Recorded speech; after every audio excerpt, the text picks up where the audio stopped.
চিংড়ি মাছ দিয়ে নুডলস রান্না করবো। এখানে 5 সেট নুডলস নিয়েছি, 8টার মতো চিংড়ি মাছ নিয়েছি। চিংড়ি মাছগুলো ভালোভাবে ধুয়ে পরিষ্কার করে নিয়েছি। এখন কাইটে নেব। নুডলস সিদ্ধ হওয়ার জন্য পানি দিয়ে দেব। পানিটা গরম হলে নুডলস দেব। পানিটা বলতে আসছে দিয়ে দেব নুডলস।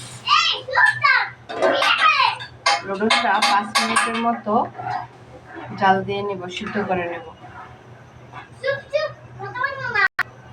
নুডলস সিদ্ধ হয়ে গেছে, একটা ছাঁকনিতে ছাইকা নেব। তেল দিয়ে দিছি, তেল গরম হয়ে গেছে, দিয়ে দেব চিংড়ি মাছ। চিংড়ি মাছটা ভাজা নেব, তারপরে পেঁয়াজ দেব। চিংড়ি মাছ ভাজা হয়ে গেছে, দিয়ে দেবো পেঁয়াজ কুচি আর কাঁচামরিচ। এটা ভালোভাবে ভাজা নেব, তারপরে নুডলস দেবো। দিয়ে দেবো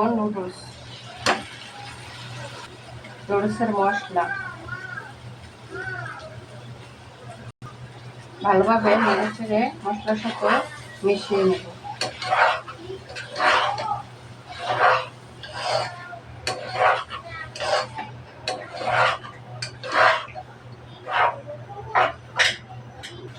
দিয়ে দেবো টমেটো সস।